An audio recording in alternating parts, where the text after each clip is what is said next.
Alors, je regardais certaines choses et ce que je pensais faire dans la grâce de Dieu ou selon l'aide du Seigneur, mercredi prochain, on va parler encore concernant les préparations pour le mariage et tout cela et cette étape-là dans notre vie. Et en réalité, donc, on va mettre un peu la table ou préparer un peu les choses pendant les 7 prochaines journées, si je pourrais dire. Vous pouvez réfléchir sur ceci, mais on va regarder ou considérer 2 questions la semaine prochaine et continuer à avancer. On a vu un peu comment la réalité d'un jeune homme pour se préparer pour le mariage, la réalité d'une jeune femme de se préparer pour le mariage. Mais 2 choses. Première question, quelle est la chose la plus importante? On peut considérer comme exemple, c'est quoi la chose la plus importante pour un pasteur? Peut-être mes enfants se rappellent parce que j'ai prêché sur cela il y a quelques mois, lorsqu'on était en voyage ensemble à une autre église. Mais quelle est la chose la plus importante pour un pasteur? Quelle est la chose la plus importante pour un papa? Ça va être la fête des papas bientôt. Quelle est la chose la plus importante pour, en réalité, toute personne qui est née de nouveau? Donc, évidemment, la première chose, c'est d'avoir la vie éternelle en Jésus-Christ, de faire la paix avec Dieu, de savoir qu'il y a une place pour nous dans la maison de Dieu. Comme Jésus a dit, si un homme ne naît de nouveau, il ne peut voir le royaume de Dieu. Mais si on a choisi de recevoir Jésus comme notre Sauveur, on s'est repenti puis on est né de nouveau, quelle est la chose la plus importante par la suite? Parce que ça va devenir similaire. C'est quoi la chose la plus importante pour un futur marié ou une future mariée? Quelle est la chose la plus importante? Et la deuxième question qu'on va se poser, qu'on va analyser et discuter la semaine prochaine, c'est quoi le mariage? C'est quoi le mariage? À la base, c'est quoi le mariage exactement? On va parler de ces 2 choses-là. Donc, réfléchis sur cela, considère cela et peut-être vous pouvez avoir une certaine réponse, puis on peut en parler ensemble la semaine prochaine. Mais pour nous, présentement, on va être dans le livre de Jérémie. On doit reculer un peu. Il y a un chapitre, on a déjà fait chapitre 22, 23, ainsi de suite. On était rendu au chapitre 29 techniquement. La dernière fois, on a lu le chapitre 29. La semaine passée, c'était bien d'avoir le frère Brower avec nous. On a eu donc, on a regardé jusqu'au chapitre 29 et même chapitre 35 et 36 et 37 ont été lus, je crois. Mais là, on doit reculer parce qu'au chapitre 21, c'est pendant le temps de Sédécias. C'est lui qui est le roi maintenant, si tu te rappelles, Sédécias. Parce que Jéhoiakim est décédé, Jéhoiakin a été amené en déportation et Sédécias est devenu le roi. Et tu te rappelles, la dernière fois, on a vu que, justement, Sédécias a envoyé des gens vers Nebuchadnezzar et Jérémie a envoyé une lettre avec ces gens-là pour les gens qui avaient été justement déplacés ou amenés captifs en Babylone. Mais le chapitre 21 nous parle de Sédécias aussi. Et en réalité, on n'a pas lu ce chapitre-là encore parce qu'on y allait, on avançait un peu de façon, disons, chronologique, imparfaitement. Mais chapitre 21, donc, on va reculer puis regarder cela ensemble. On va parler aujourd'hui de le chemin qu'on choisit. Quel chemin choisir? Puis, je vous pose une question ce soir. Peut-être un jour cela pourrait se produire pour vous, mais imaginez si un criminel, un bandit, quelqu'un qui a fait un crime, il est vraiment coupable là. Il a été arrêté par la police et il vient te voir ou tu le rencontres, peut-être en prison ou ailleurs, et il te demande « Prie pour moi, s'il vous plaît. Prie pour moi, s'il te plaît. J'ai fait un crime, la police s'en vient pour m'arrêter, ou la police vient de m'arrêter, puis on va m'emmener, mais prie pour moi, s'il te plaît. Prie pour moi. » Peut-être il ne veut pas aller en prison. Alors un criminel vient te voir et te demande d'intercéder ou de prier pour lui parce qu'il ne veut pas aller en prison. Qu'est-ce que toi tu ferais dans ce cas-là? Comment toi tu réagirais? Il a fait le crime là, c'est certain. Il l'avoue même, j'ai fait cela, j'ai fait le mal. Mais il te demande de prier afin qu'il n'aille pas en prison, qu'il ne soit pas puni. Qu'est-ce qu'on ferait? Je peux te mentionner que cela s'est déjà produit pour moi. Il y a environ 24 ans de cela, très très longtemps donc.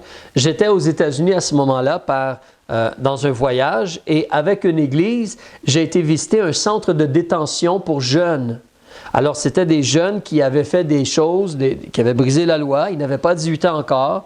Donc, ils étaient en attente de passer devant le juge dans un centre de détention. Et j'ai été là. L'Église avait un ministère. Ils prêchaient à ces jeunes-là. J'ai été avec eux. Et donc, on m'a laissé prêcher. On m'a demandé de prêcher. J'ai prêché un message. Puis après cela, donc, c'était un temps où tu pouvais parler avec les jeunes individuellement. Puis, il y en avait quand même plusieurs, peut-être entre 20 et 40. Je ne me rappelle pas par cœur. Mais un jeune homme s'est approché de moi, a parlé avec moi. Et il avait moins que 18 ans. Je pense qu'il avait 14 ou 15 ans là, de mémoire. Excusez-moi, je n'ai pas l'information concrète peut-être. Mais le jeune homme m'a demandé... Prie pour moi, s'il te plaît, je ne veux pas aller en prison. Il m'a expliqué un peu son histoire. Je ne me rappelle pas parfaitement de toute façon, mais il m'a expliqué son histoire, puis il m'a demandé de prier pour lui qu'il n'aille pas en prison. Il ne voulait pas aller en prison. Et il était prêt à regarder des choses de la parole de Dieu, puis à comme se tourner vers Dieu. Qu'est-ce que tu fais dans une situation comme celle-là? Pensez-y, parce qu'on va regarder un peu ensemble quelque chose qui a des similarités ce soir. Donc, chapitre 21, on débute les versets 1 à 3. On va voir comment les gens, ils ont demandé quelque chose à Jérémie. Alors, chapitre 21, verset 1. La parole qui fut adressée à Jérémie de la part de l'Éternel, lorsque le roi Sédécias... Donc, il y a le roi Sédécias. Est-ce que quelqu'un se rappelle Sédécias? Est-ce que c'était un bon roi? Non, il n'a pas fait le bien. Non. Alors, Sédécias n'a pas fait le bien, il a brisé la loi de Dieu, mais Sédécias envoie 2 personnes vers Jérémie. Pashur, fils de Malkija. Tu le connais, c'est ton voisin, n'est-ce pas? Est-ce que tu connais Pashur, fils de Malkija? Qui est Pashur, fils de Malkija? Bien, garde ton doigt ici et recule dans le livre qu'on lit pour s'endormir le soir, des fois quand on est fatigué, les Chroniques. 1 Chronique, chapitre 9. J'ai fait une farce, mais c'est utile, les Chroniques, ça nous donne de l'information. 1 Chronique, chapitre 9.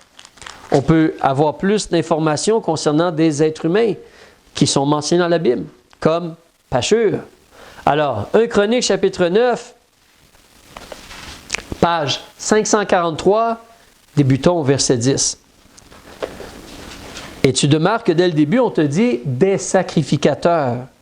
Donc, les gens qui vont suivre dans la liste, ce sont des fils d'Aaron, des gens qui sont sacrificateurs. Il y a Jedaïja, Jéhojarib, Jaquin, Azaria, fils de Ilkija, fils de Meshulam, fils de Tsadok, fils de Mirajot, fils d'Achitub, gouverneur de la maison de Dieu. Adaja, fils de Jérokam, fils de Pashur, fils de Malkija. Maïsaï, fils d'Adiel, fils de Jagzera, fils de Meshulam, fils de Meshélémite, fils d'Imer. Mais Pashur, fils de Malkija, c'est les mêmes informations que Jérémie. On ne peut pas être 100% certain, mais il y a de fortes possibilités que c'est le même monsieur, que c'est Pashur, fils de Malkija. Donc, si tu reviens à Jérémie 21, potentiellement, Pashur, c'est un sacrificateur. C'est un descendant d'Aaron. Est-ce qu'il devrait faire le bien? C'est un représentant de Dieu qui devrait pouvoir enseigner les paroles de Dieu et encourager les gens à aller vers le bien. Mais en réalité, Pashur, tu le connais sérieusement. Parce que la dernière fois qu'on a lu en Jérémie, on a parlé de lui. Est-ce que tu te rappelles de lui? C'est loin dans ta mémoire, hein? Regarde avec moi au chapitre 29. Chapitre 29. Tu te rappelles, Jérémie a écrit une lettre et ensuite quelqu'un a envoyé une lettre à Jérusalem pour dire « Pourquoi vous laissez Jérémie parler? Pourquoi vous le laissez faire le prophète? Alors, verset, si tu regardes avec moi,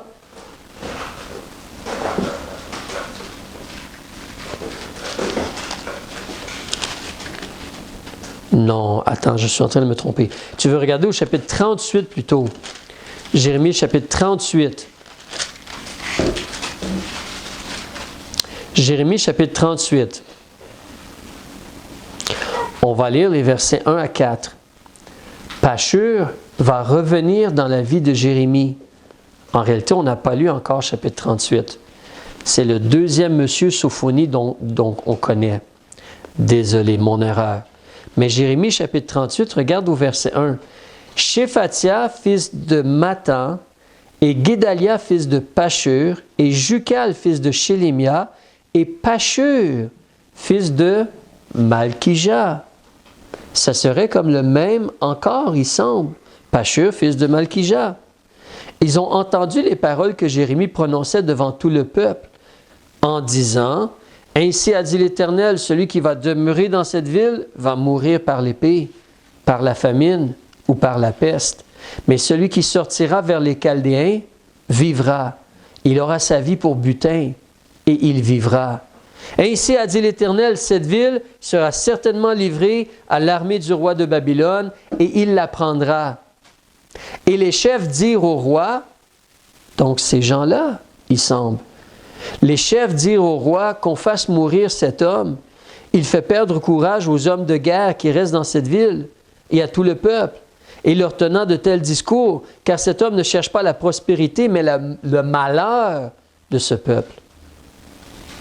Donc, ici, Pashur, fils de Malkija, il a entendu les paroles de Jérémie. Il ne semble pas être d'accord avec Jérémie. Il est peut-être un des chefs qui a justement été se plaindre pour que Sédécias lui fasse fermer la bouche parce qu'il dit des choses qui découragent le peuple. Mais remarquez que le message, c'est que vous devez sortir de la ville parce que la ville va être détruite. Si tu sors, tu vas survivre. Si tu restes dans la ville, tu vas mourir. Mais évidemment, si on sort de la ville, qui on va rencontrer en sortant de la ville? Nebuchadnezzar et son armée. Et qu'est-ce qu'ils vont faire avec nous? Ils vont nous faire prisonniers, fort probablement. Et nous amener à Babylone, fort probablement. Mais les gens ont un choix à faire. Mais ça, c'est Pashur, fils de Malkija. Retournons au chapitre 21. Donc, Sédécias n'a pas fait le bien. Pashur, en tant que tel, ne semble pas être pour Jérémie ou pour les paroles de Dieu.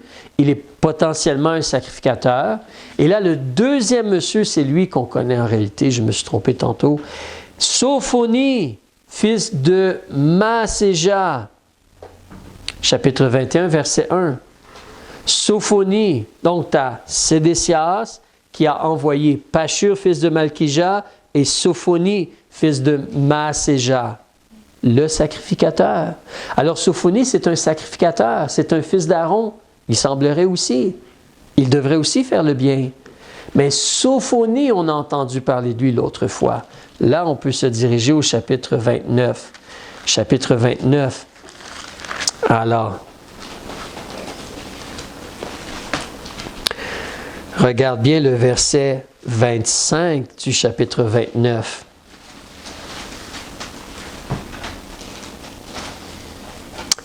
Ainsi a dit l'Éternel des armées, le Dieu d'Israël, parce que tu as envoyé en ton nom des lettres à tout le peuple qui est à Jérusalem, à Sophonie, fils de Maaséja, le sacrificateur, et à tous les sacrificateurs, leur disant, « Hey, l'Éternel t'a établi sacrificateur à la place de Jéhojada, le sacrificateur, comme peut-être le souverain sacrificateur, afin qu'il y ait dans la maison de l'Éternel des inspecteurs pour surveiller tout homme qui fait l'inspirer et le prophète, et pour le mettre en prison et dans les fers.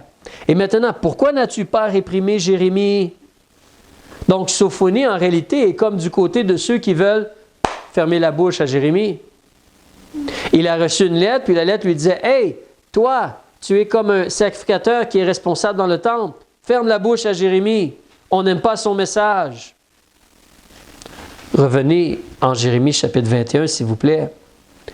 Et gardons en tête, ces trois hommes-là, en réalité, Sédécias envoie 2 hommes, mais ces 3 hommes-là, donc Sédécias, Pashur, fils de Malkisha, Sophonie, fils de Maaséja, est-ce qu'ils sont de bons amis pour Jérémie? Est-ce qu'ils font partie de son fan club? Est-ce qu'ils ont acheté un abonnement pour aller écouter Jérémie prêcher puis enseigner? Est-ce qu'ils sont d'accord avec les paroles de Jérémie, ces gens-là? Non, pas vraiment. Ils sont plutôt contre les paroles de Dieu. C'est là l'idée d'être un peu comme brisant la loi de Dieu. Alors, ces 3 hommes-là s'en vont voir Jérémie, verset 2. « Consulte l'Éternel pour nous, parce que Nebuchadnezzar, roi de Babylone, il combat contre nous. Peut-être l'Éternel fera-t-il en notre faveur quelqu'un de ses miracles, afin que Nebuchadnezzar comme se retire de nous. » Ces hommes, donc, qui sont comme pas vraiment des amis ou des copains, ou pour Jérémie et ses paroles, ou le message qu'il livre, ou l'œuvre de Dieu, ces 3 hommes-là, donc, un envoie 2 autres hommes, mais ces 3 hommes-là vont demander à Jérémie, intercède ou consulte Dieu en notre faveur. Ils demandent une faveur, une aide, ils demandent un miracle. Surtout, ils ne veulent pas être battus et pris captifs par qui? Nebuchadnezzar. Tu vois, c'est un peu comme je disais tantôt. Imagine si quelqu'un vient te voir, puis il a fait le mal, puis il te demande de prier pour lui, pour que Dieu le délivre de la punition qu'il mérite. Qu'est-ce qu'on va faire? Qu'est-ce que Jérémie va faire? Est-ce que Jérémie veut le bien techniquement de son peuple? Oui. Il doit apprendre à aimer Sédécias, même si Sédécias est un mauvais roi. Puis, on doit aimer nos ennemis. Donc, mais ces 3 hommes-là vont voir Jérémie pour lui demander. Et je peux comprendre ces hommes-là parce que toi et moi, on sait, Dieu, il est tout-puissant.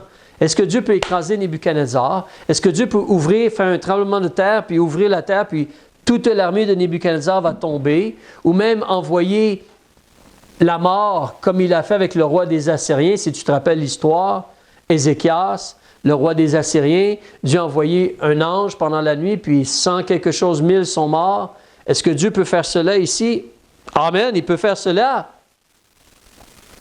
Mais Ézéchias cherchait la face de Dieu. Est-ce que Sédécias cherche la face de Dieu? Est-ce que Pashur ou Sophonie ou le peuple, est-ce qu'ils cherchent la face de Dieu? Nous connaissons la réponse. Donc, il demande à Jérémie d'intercéder. Qu'est-ce que Jérémie va faire? Verset 3. Jérémie leur dit, « Vous répondrez ainsi à Sédécias. Je me demande personnellement, je suis un homme, je me demande, est-ce que Jérémie a vraiment prié? Ou est-ce que Dieu lui a juste dit, dis-leur cela? » Vous comprenez dans le sens que, en réalité, la réponse est venue assez vite. Même d'après le verset 1, la parole qui fait adresser à Jérémie de la part de l'Éternel. Donc, évidemment, Jérémie savait que le peuple était dans la désobéissance et qu'il devait se repentir. Tu te rappelles, ça faisait plus de 20 ans qu'il prêchait la repentance, Jérémie, et que de se mettre en règle avec Dieu. Mais Dieu a un message pour eux. Ils ont demandé à Dieu, Dieu a un message pour eux. Alors, verset 4. « Ainsi a dit l'Éternel, le Dieu d'Israël. » Qu'est-ce que Dieu va faire? « Je vais détourner les armes qui sont dans vos mains. » Imagine cela. Toi, tu es là, puis tu as une arme, puis tu voudrais te défendre contre l'ennemi. Dieu dit, il va enlever l'arme de tes mains. Oups. Il va enlever l'arme de tes mains. Il ne va pas t'aider, là. Il va enlever les armes de tes mains, avec lesquelles vous combattez en dehors des murailles, le roi de Babylone et les Chaldéens qui vous assiègent. Et qu'est-ce que Dieu va faire d'autre à la fin du verset 4?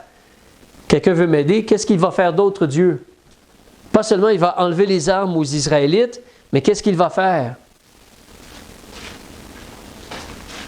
À la fin du verset 4, quelqu'un veut m'aider? Qu'est-ce qu'il va faire? Dieu, il va rassembler les Chaldéens au milieu de la ville. Alors, n'oublie pas, à Jérusalem, il y a des murailles, là. Donc, techniquement, les gens sont à l'intérieur de la muraille. Ils peuvent être là devant Nebuchadnezzar, puis Mais là, Dieu va faire entrer Nebuchadnezzar à l'intérieur avec son armée. Dieu va faire cela. Nous, on aimerait avoir une aide de Dieu, une faveur. Dieu pourrait faire un miracle. Oui, je vais enlever vos armes puis je vais les entrer dans la ville. Ce n'est pas ce qu'ils espèrent, n'est-ce pas? Mais c'est ce que Dieu va faire. Au verset 5, Dieu va en faire plus. Dieu va faire beaucoup de choses. Et moi-même, je vais combattre contre vous. Oups! Dieu va agir contre nous à la place.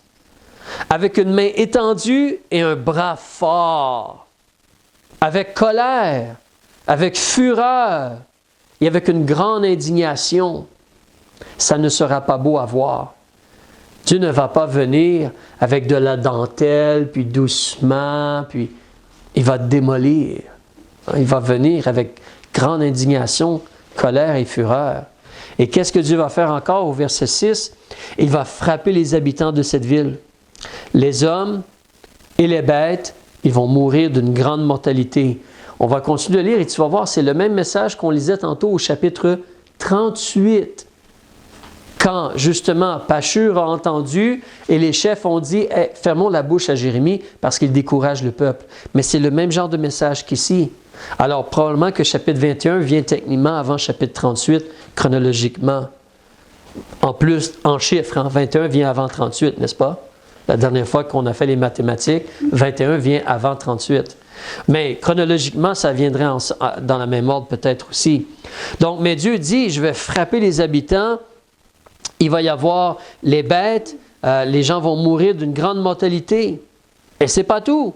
Il va faire d'autres choses au verset 7. Il va livrer Sédécias. Il va le livrer. Pas juste lui, ses serviteurs et même le peuple qui est dans la ville. Donc, ceux qui dans cette ville vont avoir échappé à la peste, à l'épée et à la famine, 3 fléaux, je vais les livrer entre les mains de Nebuchadnezzar, roi de Babylone, et entre les mains de leurs ennemis, et entre les mains de ceux qui cherchent leur vie. Et Nebuchadnezzar va les frapper du tranchant de l'épée. Il ne va pas les épargner. Et il n'en aura ni compassion ni pitié.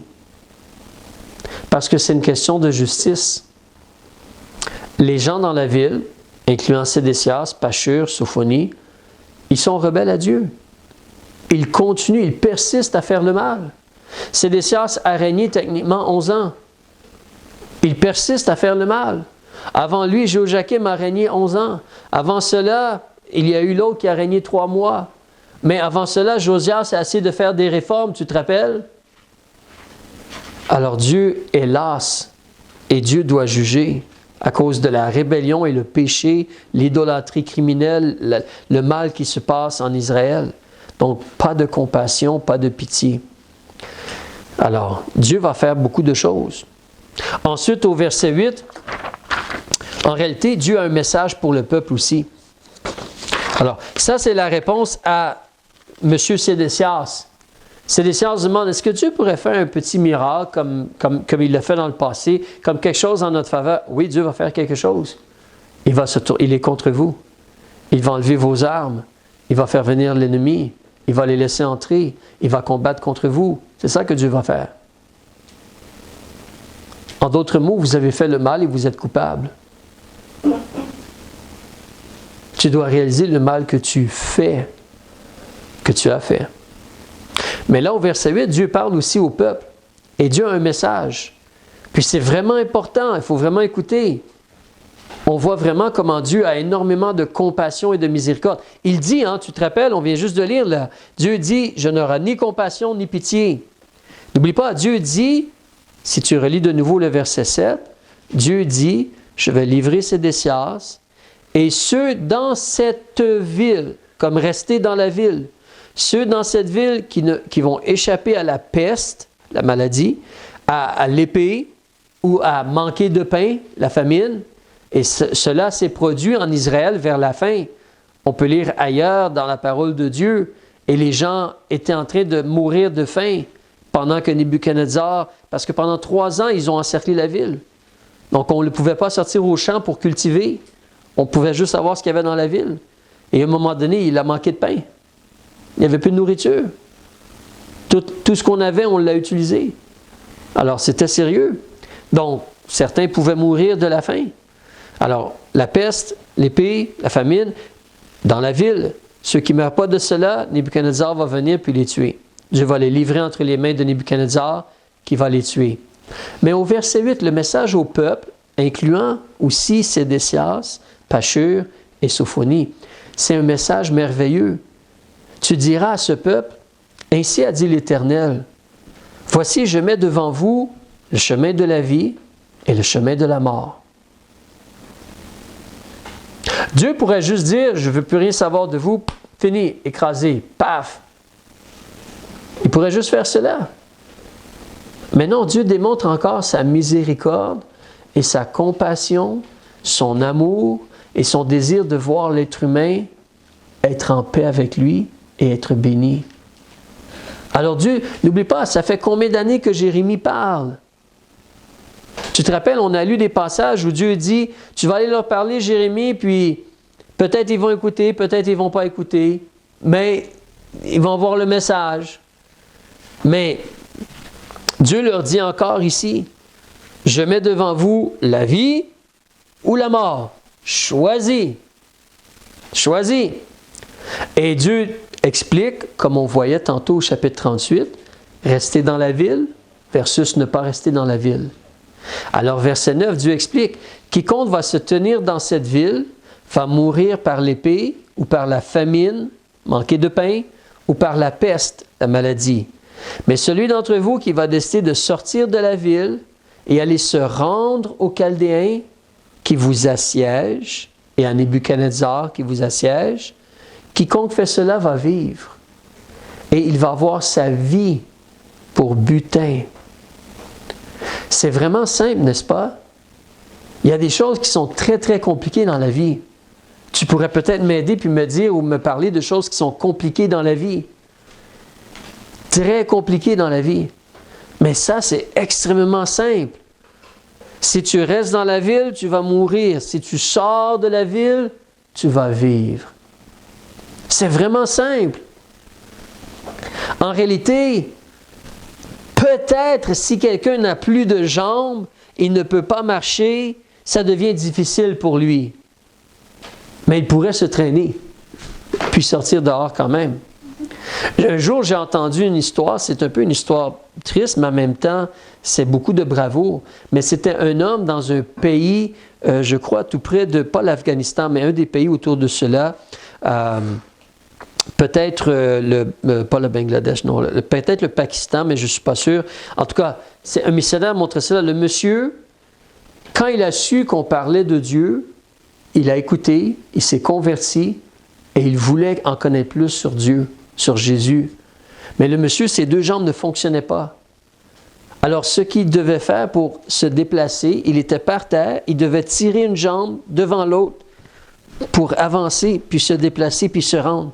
Mais il faisait cela pour se rendre au bâtiment de l'église dans la ville. Parce qu'il voulait absolument aller entendre les paroles de Dieu à l'église. Incroyable. Il voulait vraiment. Il voulait vraiment. Il s'est converti et il est devenu enfant de Dieu et tout cela. Mais ici, là, les gens, c'est tellement facile. Tu sors de la ville puis tu vas vivre. Mais vous réalisez que derrière cela, il y a le cœur. Si tu restes dans la ville, tu contrôles un peu ta vie. Tu contrôles un peu ta destinée aussi, mais tu contrôles un peu ta vie. Mais si tu sors de la ville, qu'est-ce que tu es en train de faire?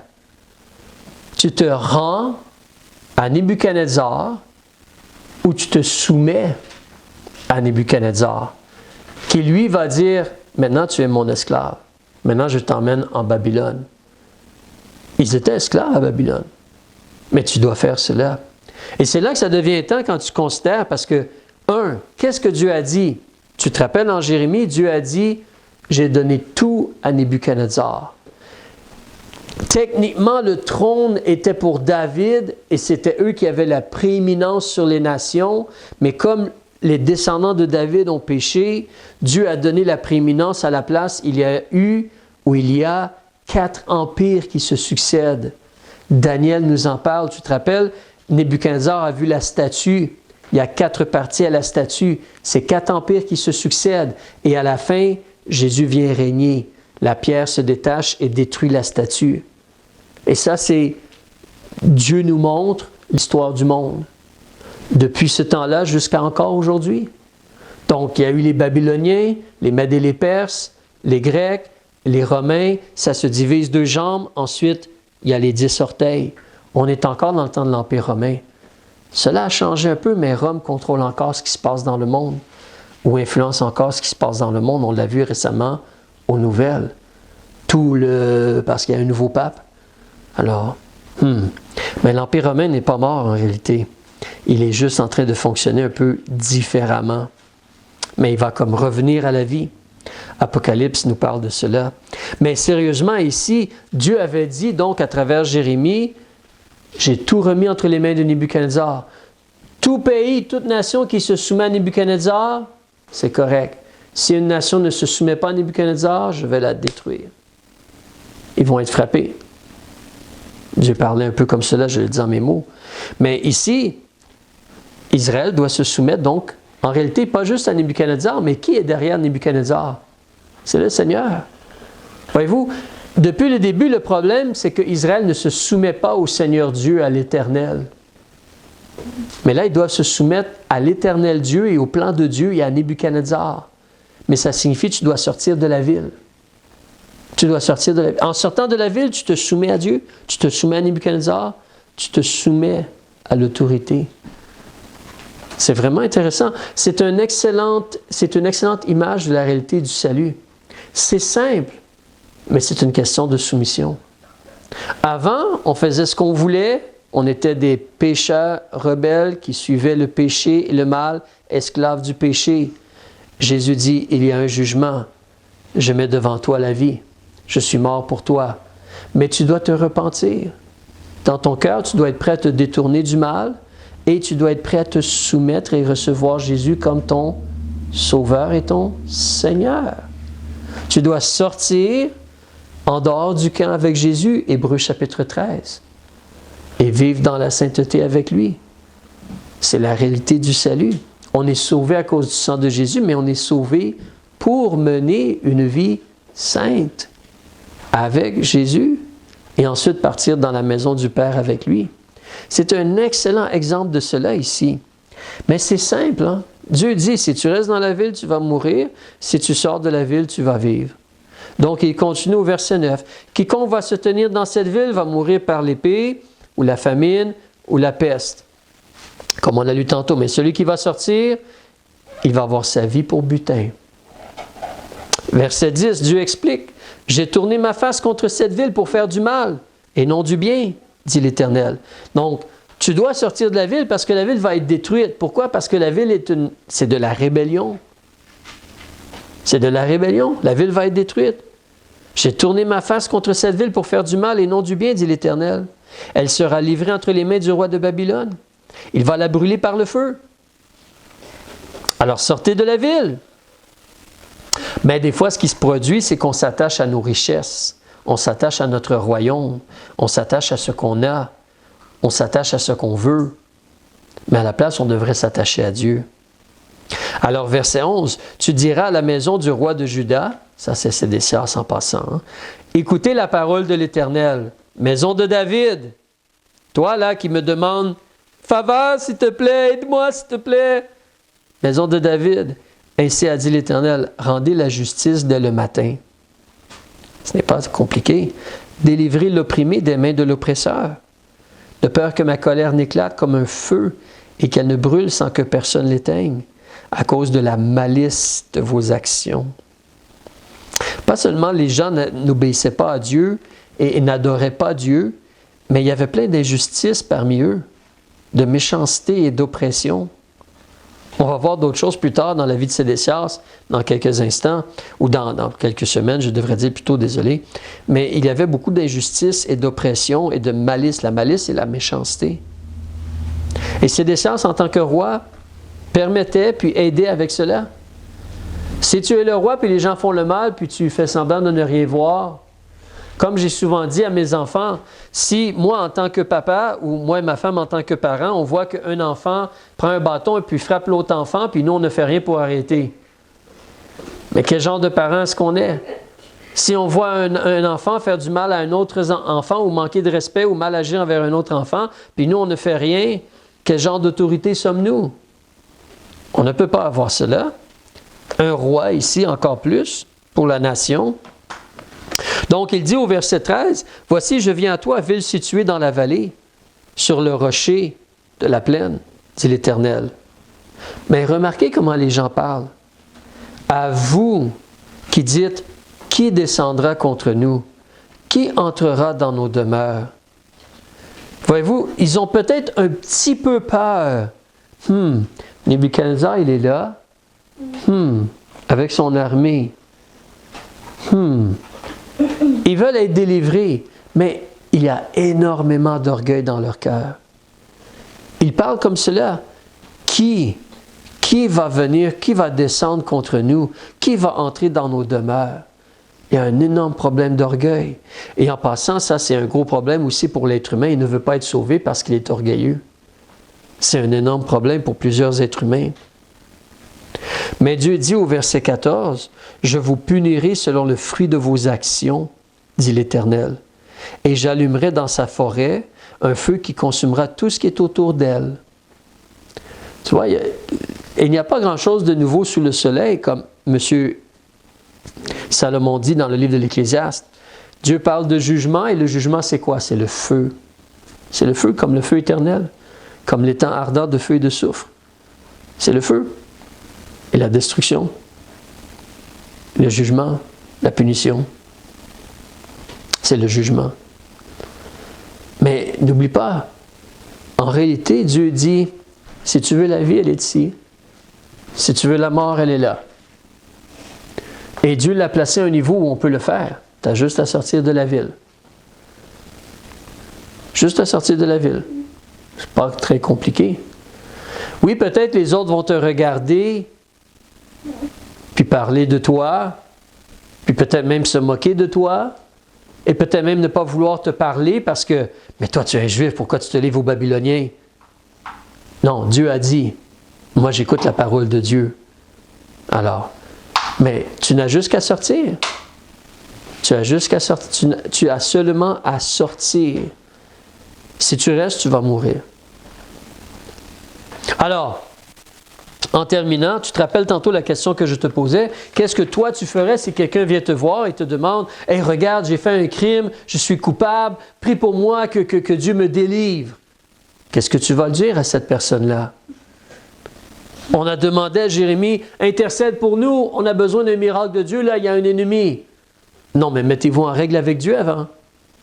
Non, mais l'ennemi est là parce que vous faites le mal. Alors, choisissez de vous soumettre à Dieu et vous soumettre à Nebuchadnezzar, que Dieu permet, que Dieu a envoyé pour vous brasser la cage ou vous ramener dans le bon chemin, parce que vous n'écoutez pas depuis plusieurs générations. Mais qu'est-ce que toi tu aurais dit à quelqu'un comme cela?